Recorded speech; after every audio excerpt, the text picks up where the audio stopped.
Visakha steel plant కార్మికులు మరోసారి ఉద్యమానికి సిద్ధమవుతున్నారు. జీతాలు చెల్లించాలని ఎన్నిసార్లు విజ్ఞప్తి చేసినా యాజమాన్యం పట్టించుకోకపోవడంతో పోరాటమే శరణ్యమని భావిస్తున్నారు. అందుకే ఈ నెల 18వ తేదీన స్టీల్ ప్లాంట్ అడ్మిన్ బిల్డింగ్ ఎదుట కుటుంబ సభ్యులతో కలిసి నిరసన చేపట్టనున్నారు. కూటమి ప్రభుత్వం అధికారంలోకి వచ్చినప్పటి నుంచి స్టీల్ ప్లాంట్ కార్మికుల పరిస్థితి అత్యంత దయనీయంగా మారింది. గడిచిన 3 నెలలుగా పూర్తి స్థాయిలో జీతాలు అందక ఉక్కు కార్మికులు, కాంట్రాక్టు కార్మికులు తీవ్ర ఇబ్బందులకు గురవుతున్నారు. సెప్టెంబర్ నెల జీతం 50%, అక్టోబర్ నెల జీతం 35% మాత్రమే అందుకున్నారు.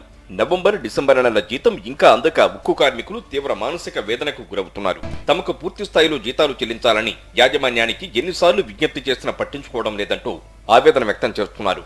కార్మికులను ఏదో విధంగా ఇబ్బంది పెట్టి బయటికి పంపాలనే ఆలోచనతో యాజమాన్యం ఉన్నట్లుగా కార్మిక సంఘాల నేతలు భావిస్తున్నారు. అందులో భాగంగానే 500 మంది కార్మికులను నగర్నార్ స్టీల్ ప్లాంట్కు డిప్యూటేషన్పై పంపించే ఆలోచన చేస్తున్నారంటూ చెప్పుకొస్తున్నారు. మరో 2500 మంది కార్మికులకు విఆర్ఎస్ ఇచ్చి బయటికి పంపించే ఆలోచనతో కేంద్ర ప్రభుత్వం అడుగులు ముందుకు వేస్తోందని స్టీల్ ప్లాంట్ కార్మికులు ఆరోపిస్తున్నారు. స్టీల్ ప్లాంట్ లో పనిచేస్తున్న కార్మిక వర్గాన్ని పూర్తిగా నట్టేట ముంచాలని చెప్పే ఒక ఉద్దేశంతో యాజమాన్యం పావులు కదుపుతోంది. అందులో భాగంగానే కార్మిక వర్గానికి చెల్లించాల్సిన జీతాలు సెప్టెంబర్ నుంచి ఈనాటి వరకు పూర్తిగా చెల్లించకపోవడం చాలా దారుణం. సెప్టెంబర్ నెలలో 50%, అక్టోబర్ నెలలో 35%, నవంబర్ నెలలో 100%, సుమారు 185% జీతాలు చెల్లించాల్సిన పరిస్థితి ఉంది. 2 మంది ప్రాణత్యాగాలు చేస్తే ఇవాళ 300 మంది బలైనా సరే మీ ప్రభుత్వాలు తాట తీస్తారు. ఇక్కడ ఉన్నటువంటి కార్మిక వర్గం కానీ ప్రజలు కానీ ఒట్టిన ఊరుకోరని చెప్పి మీరు ఇప్పటికే గమనించి ఉండాలి. ఎన్నికల ముందు పరిస్థితి ఏంటి, ఎన్నికల తర్వాత పరిస్థితి ఏంటి అన్నది.